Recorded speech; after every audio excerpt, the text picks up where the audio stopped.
শুভ সকাল বন্ধুরা, আমার নতুন একটি ব্লগে তোমাদেরকে স্বাগত জানাই। আজকে চলে এসেছি তিন্নির সারাদিনের ছুটির দিনের রুটিন নিয়ে। ঘড়ির কাঁটায় টিকটিক আওয়াজ, সকাল 9টা। আজকে স্কুল নেই, অবশ্যই ওর ছুটির দিন, শনি রবি ওর স্কুল ছুটি থাকে, তাই একটু দেরি করেই ওকে তুলছি। একটা দিন তো, দুটো দিন একটু ঘুমাতে দিই। ওর বাবা অফিসে বেরিয়ে গেছে। এবার ওকে বললাম ঘুম থেকে উঠেছি, বা তুই এবার পটি যদি হয় তাহলে কর, আমি একটু ততক্ষণে করি, দাঁতের ব্রাশটা নিয়ে আসি। এই দেখো, এই বেসিনটা দেখতে পাচ্ছ, জানো তো বন্ধুরা, এই বেসিনটা না যখন আমি কিনি তখন আমাকে দোকান থেকে বলেছিল যে এটা পারবেন মেনটেন করতে। আমি বললাম ঠিক আছে, চেষ্টা করব। মোটামুটি 5-6 বছর হয়ে গেল, এখনও ওটাকে ধুয়ে মুছে এখনও একটা জায়গায় রেখেছি। কথা বলতে বলতে তোমাদের দেখানো হলো না, ওই যে পেস্টটা, ওটা চিকোর পেস্ট, হ্যাঁ, ডক্টর রেড্ডির পেস্টটাই ওকে আমি এখন ইউজ করাই। যখন 2 বছর বয়স ছিল ওর, তখন মামা আর্থেরটা দিতাম, এখন এটা দিই। আগেই তোমাদের বলে রাখি, আজকের ব্লগটা একটু বড় হবে, কারণ হচ্ছে বাচ্চার সারাদিনের রুটিন দেখাচ্ছি। সেক্ষেত্রে ওটাও একটা বাচ্চার মনে হয় একটা সংসার, আলাদা সংসার। তো সকাল থেকে রাত অবধি কাজকর্মগুলো দেখাতে গেলে একটু তো বড় হয়েই যায় বন্ধুরা।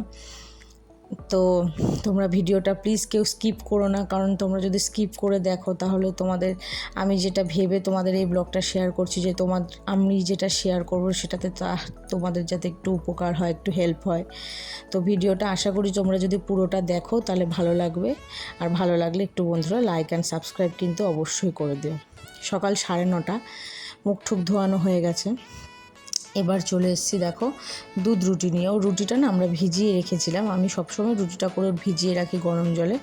তারপর সেই জলটা ফেলে দিয়ে গরম জল দিয়ে ওর মধ্যে একটু দুধ দিয়ে কলা দিয়ে চটকে দিই। আজকে কলাটা দিইনি, আজকে দুধ আর রুটিটাই দিলাম। কলাটা দেখি বিকালের দিকে দিতে পারি।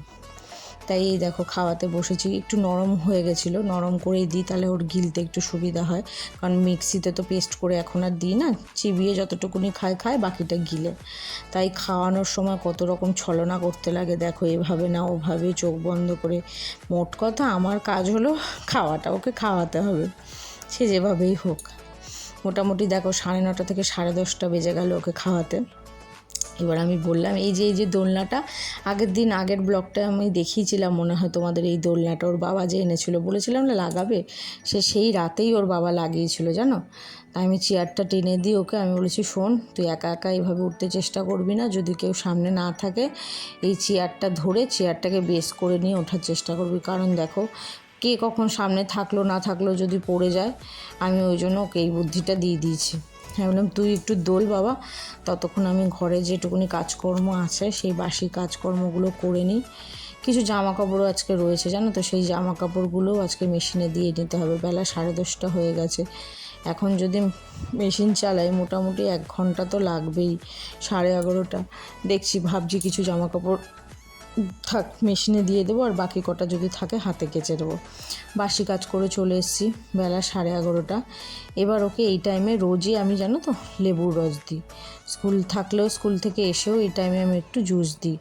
আর এমনি ও মোটামুটি দেখো বাইরের কোনো খাবারই ওকে আমি দিই না। তোমরা আস্তে আস্তে দেখতে পারবে, মানে ও 1 বছর পর্যন্ত, 6 মাস অবধি তো ব্রেস্ট মিল্কই, 2 বছর, তারপরে 6 মাসের পর থেকে যে বাইরের খাবার, সব কিছু খাবারই আমি ওকে হাতে করেছি, সেটা স্যারেলাক বলো, সবটাই হোমমেড। তো মোটামুটি আমি ওকে ফলটা দেওয়ার রেগুলারই চেষ্টা করি, তার মধ্যে কলা আর এই মৌসম্বি লেবুটা, আর শীতকালে কমলা লেবুটা, এই দুটো জিনিস আমি একদম ওকে দিই। তো স্নানের আগে ওকে আমি এই রসটা খাইয়ে দিই। লেবুটা এই দেখো এতটুকুনির মতো হলো রসটা, বিশাল একটা যে রস হচ্ছে এখন লেবুতে তাও না গো। মোটামুটি এই কি এটা 60 কি 70 ml মতো হবে, এতটার মতোই হয়েছে। ওকে রসটা খাইয়ে দিয়ে আমি বললাম তুই একটু ঠাকুমার সাথে খেল, ততক্ষণ আমি একটু তোর মাংসটা বসিয়ে দিই। আমরা শনিবার নিরামিষ খাই, কিন্তু ওর জন্য মাংস ওর বাবা এনে দিয়ে গেছিলো। এবার কিছুই করবো না জানো, তোর মাংসটা আসলে দেখো বাচ্চাকে গরমেও হালকা পাতলা খাওয়ানো উচিত, কিন্তু ওদের যদি রেগুলারই একদম টেলটেলে ঝোল করে দিই তাহলে ওদেরও তো খেতে ভালো লাগবে না, মুখের রুচিটাই তো ওদের নষ্ট হয়ে যাবে। তাই কিছুই না, একটু আলু আর একটু টমেটো আর পেঁয়াজ দিয়ে একবারে মাংসটা দিয়ে একবারে একটু ভালো করে এটাকে কড়াইতে আমি নেড়ে চেড়ে নিচ্ছি, জানো তো। আর আদাটা পরে ঘষে দিই, রসুন আর পেঁয়াজটা মাংসের সাথে একবারে দিয়ে দিই, আর অল্প একটু আদা দিই। কারণ বড় আর ছোট, দেখো আমি তো মনে করি জানো তো ছোটদের না মুখের স্বাদ আরও বেশি থাকে, কি জানি না, আমার মেয়ে তো খুব বলে এটাই খেতে খুব সুস্বাদু হয়েছে, এটা খেতে খুব সুস্বাদু হয়েছে, এরকম বলে, জানো তো। এটা একটু ধনের গুঁড়ো দিয়ে দিলাম, পেটটা ঠান্ডা থাকবে, আজকে আর গোলমরিচ দিইনি। এবার এটা দিয়ে একটু নাড়াচাড়া করে নিচ্ছি, ভালো করে নাড়াচাড়া করে নিয়ে এটাকে ঢাকা দিয়ে দেবো। একটু জল দিয়ে দিচ্ছি, মোটামুটি সিদ্ধ হওয়ার জন্য নয়, আমি পরে এটা প্রেসারে দেবো, এখন মোটামুটি জল দিচ্ছি যাতে মশলাগুলো ভালো করে মাখা হয়ে যায়। এবার ঢাকা দিয়ে রেখে দিলাম। ঢাকা দিয়ে কিছুক্ষণ রাখার পর তারপরে কিছুটা জল দিয়ে আমি প্রেসারে দিয়ে দিলাম। প্রেসারে দিয়ে প্রেসার কুকারটা বসিয়ে এবার যাব বাকি কাজ করতে। বাকি কাজ মানে তোমাদেরকে আজকে মেয়ের কাজই দেখাবো। দেখো দুপুর 12টা 15 বেজে গেছে, আজকে মোটামুটি 12টা থেকে 12টা 15-র মধ্যে স্নান করানোর চেষ্টা করি। আমার আগে সে চলে এসেছিলো কলতলায়, দেখো ওই যে দরজাটা দেওয়া দেখছো ওইদিকে বাথরুম, ওকে দরজাটা বন্ধ করে রেখেছি। এই যে ওকে না আমি এ মাসে মিমিরই দিচ্ছি সব, আগে মামা আর্থেরটাই ছিল, এই 2 মাস কি 3 মাস ধরে এই মিমিরটা ইউজ করছি। বডি ওয়াশটাও মিমির দিচ্ছি, শ্যাম্পুটাও মিমির দিচ্ছি, খুবই ভালো, আমার তো মোটামুটি ভালোই লাগছে মিমির শ্যাম্পু আর বডি ওয়াশটা। আরেকটা প্রবলেম জানো তো, এই আমার মেয়ে কোনো সময় মাথা মোছাতে দেয় না, কোনো সময় না, না শ্যাম্পু করতে দেয় না মাথা মোছাতে দেয়। এই যে সে এসে গামছা পরে নাচ শুরু করে দিয়েছিল, আমি বললাম ওকে তৈরি করে দিই, কারণ এখন দেখো বুঝতে পারবে হয়তো আমিও পুরো ঘেমে নিয়ে ভিজে পুরো একাকার হয়ে গেছে। সত্যি কথা বলতে কি বলো তো, বাচ্চা হওয়ার পর থেকে না নিজের দিকে তাকানো কোনো সময় পাই না, সংসারের কাজকর্ম করতে করতে ওর কাজকর্ম করতে করতে সত্যি আর মনে হয় না শেষে যে এসে একটু আয়নার সামনে নিজেও সাজে বুঝি, মনে হয় বাবা কতক্ষণে একটু বসবো, কতক্ষণ একটু রেস্ট করব। আবার এখন তোমাদের সাথে বন্ধুত্ব করছি আমি, এটাও আমার একটা বড় কাজ, কারণ পরিবারটা ছোট, পরিবারটা বড় করতে গেলে তোমাদের সাথে বন্ধুত্ব করতেই হবে, আর বন্ধুত্ব করতে হলে আমার চ্যানেলটাকে তোমরা সাবস্ক্রাইব করতেই হবে তোমাদেরকে, তবে আমাকে জানতে পারবে, আমরাও তোমাকে জানতে পারবো তোমাদেরকে। এই যে মেয়েকে স্নান টান করিয়ে তৈরি করে দিলাম, এবার টিভি চালিয়ে লাইটটা অফ করে এবার আমি যাব স্নানে, স্নান করে দেখা হচ্ছে তোমাদের সাথে। এই এখন স্নান করে এলাম। ও আজকে জানো তো আমাদের যিনি কাজ পাশে থাকে একজন জেঠিমা, দৈনন্দিন কাজকর্ম করতে সাহায্য করে, তো উনি আজকে আসেনি, ফলে ওর রান্না করে দেখলে মাংসটা প্রেসারে বসিয়ে মাংসটা নামিয়ে ওর খাবারটা গুছিয়ে রেখে এসে আমি ঘরগুলো সব ঘরমস্ত হলো, পুরো ঘরগুলো মুছলাম, মা ঝেড়ে রেখেছিল, বাবা ওদিকে যাস না, ঝেড়ে রেখেছিল, আমি ঘরগুলো মুছে দিয়ে একদম ঘেমে জল হয়ে গেছিলাম জানো তো। তাই ভাবলাম না দেরি করবো না, দেরি না করে আগে স্নানটা করে চলে আসি, স্নানটা করে আসি, তারপর ওকে খাওয়াতেও হবে। এখন কটা বাজে ঘড়িতে, মোবাইলে টিভিতে দেখতে হবে জানো তো কটা বাজে, 1:15 মতো হয়েছে এখন। কারণ হচ্ছে জানো একটা মজার ব্যাপার আছে, আমার ঘরে কোনো ঘড়ি নেই, হচ্ছে আমার ডাইনিং যেখানে ওই বারান্দাটা, ওই ডাইনিংয়ের ওখানে একটা ঘড়ি আছে। আমি আমার ঘরকে বলেছিলাম, ওর বাবাকে অনেকবার বলেছি ঘরে একটা ঘড়ি দাও, বিয়ের পরে বলতো ঘড়ি, তোর বাবা বলেছিল না ঘরে ঘড়ি দিলে সময়ের সাথে দৌড়াতে হবে তোমাকে।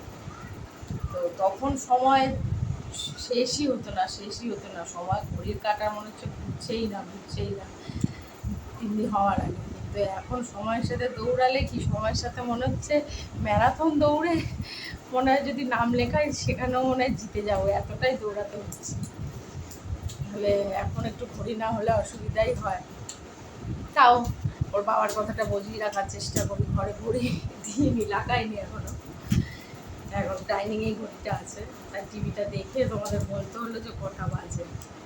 এবার ওকে খাওয়াবো, একটু 8 ঘন্টা 15 মিনিট একটু বসিনি, 1:30টার সময় খাওয়ানোর কথা, কিন্তু একটু না বসে না পারছি না জানো তো, এই গরমে না ঘর মুছে একদম মনে ক্লান্তও লাগছে, একদম শরীর ছেড়ে দিয়েছে।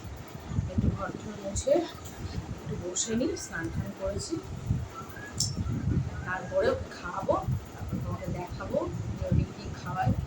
ওর খাওয়ার যদি পুরো ভিডিও করতে চাই তাহলে মানে ওই টাইমটা আমার 3-4 ব্লগ হয়ে যাবে, ওই জন্য পুরো টাইম তো দেখানো সম্ভব নয়। কারণ তোমরা দেখলেই সকালবেলায় খাওয়ার মুখে নিয়ে খালি মুখ সরিয়ে দেয়, মুখে নিয়ে বসে থাকে, চিপস দাও এই দাও, সেগুলো খেয়ে নেবে। এমনি ভাত ডাল তরকারি তার মুখ থেকে সরে না।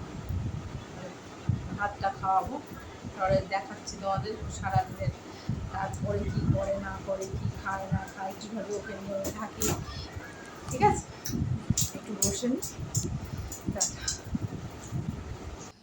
এবার স্নান টান করে দুপুর বাজে 1:30।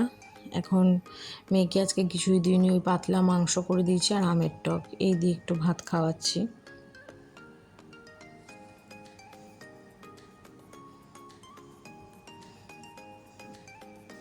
দেখো সে সব ভাত খেতে খেতে সে শুকনো ভাত ভালো খায়, জানো তো। একটা ছোট বেগুন ভাজা নিয়েছিলাম, বেগুন ভাজা আমার মেয়ের খুব প্রিয়। বেগুন ভাজা হলে সে শুধুই ভাত খেয়ে নেবে, নুন দিয়ে হলেও মেখে খেয়ে নেবে, শুধু বেগুন ভাজা যদি হতে হয়। আর যেই তুমি ঝোলের মধ্যে মাছ বা মাংস দিয়ে কিছু মাখলে ব্যাস, মুখ আর সরবে না। মেয়েকে খাওয়ানো হয়ে গেছে, জল ঠল খাইয়ে দিয়েছি।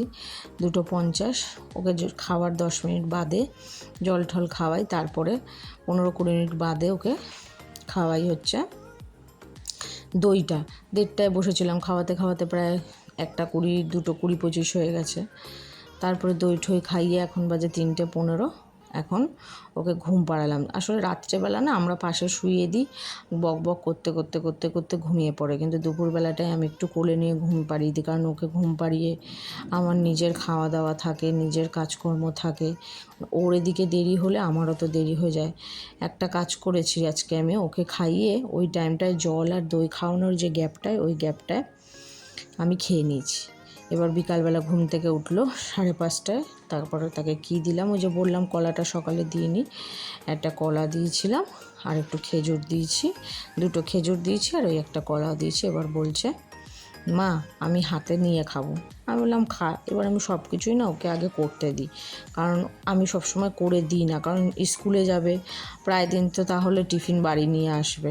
এখন তো অবশ্য অনলাইন চলছে, যখন স্কুল খুলবে তখন কি হবে, তাই হাতে করে ওকে খেতে দিই। খেয়ে ঠেয়ে উঠে বাবার সাথে গেছিলো সন্ধ্যাবেলায়, প্রায় সন্ধ্যা হয়ে গেছে, 6:30টায়। আমি যাইনি, তাই বেশি ভিডিওও হয়নি।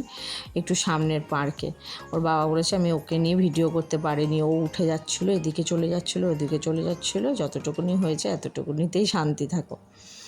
তারপর সন্ধ্যে 7টায় আমি একটু আইসক্রিম ওর মেশো এনেছিলো, ওটা খেতে বসেছি, ব্যাস বাটির থেকে নিয়ে খাবলে সে খাবেই। দেখো এখন সন্ধ্যের খাবার খাওয়াতে পারলাম না, নুডলসগুলো, আটা নুডলসগুলো ভিজিয়েও দিয়েছি গরম জলে, কিন্তু খাওয়াতে পারবো না মনে হচ্ছে, কারণ সে এক বাটি আইসক্রিম নিয়ে নিয়েছে। আইসক্রিমটা খেলে আর কোন পেটে খাওয়াবো বলো, কারণ কলা আর খেজুর খেয়ে গেছে। এবার সন্ধ্যের ওই আইসক্রিমটা খেয়ে এবার 7:30টায় বসেছি পড়াতে। দেখো সত্যি আমার চোখ মুখ দেখে না নিজেরই মাঝে মাঝে দুঃখ হয়, দেখে বোঝাই যাচ্ছে দেখো পুরো বার্ড ফ্লুর মতো ঝিমাচ্ছি চোখ মুখ বসে, কী অবস্থা। এমনিতেও শরীরটা ভালো না, দেখি কাল পরশু একটু ডাক্তারের কাছেও যাব। কদিন ধরে শরীরটা খারাপ যাচ্ছে, খুব গ্যাস অম্বলে ভুগছি, পাও ব্যথা। কিন্তু ওকে নিয়ে সারাদিন চলতে চলতে না সত্যি সেই সন্ধে যত টাইম ঘনাতে থাকে, রাত হতে থাকে, শরীর যেন তত ছেড়ে দেয়, জানো তো। এত ছুটোছুটি, হুড়োহুড়ি, দৌড়োদৌড়ি, তারপর বেজে গেল রাত 10টা। এবার রাতের বেলা খাইয়ে দিলাম মেয়েকে, 10টা 10:30টার মধ্যেই খাওয়ানোর চেষ্টা করি, যেহেতু কালকে রোববার, একটু ধীরে সুস্থেই খাইয়ে দিচ্ছি, মেয়েকে খাইয়ে দেবো। আজকের ব্লগটা এত দূরই রাখলাম বন্ধুরা, আর করলাম না। এই ছিল আজকে সকাল থেকে রাত অবধি তিন্নির সারাদিনের রুটিন। তোমাদের কেমন লাগলো জানিও বন্ধুরা, আর ভালো লাগলে চ্যানেলটাকে লাইক করে দিও, চ্যানেলটাকে সাবস্ক্রাইব করে দিও। ঠিক আছে, গুড নাইট, টাটা বন্ধুরা, সাবধানে থেকো, ভালো থেকো, সুস্থ থেকো।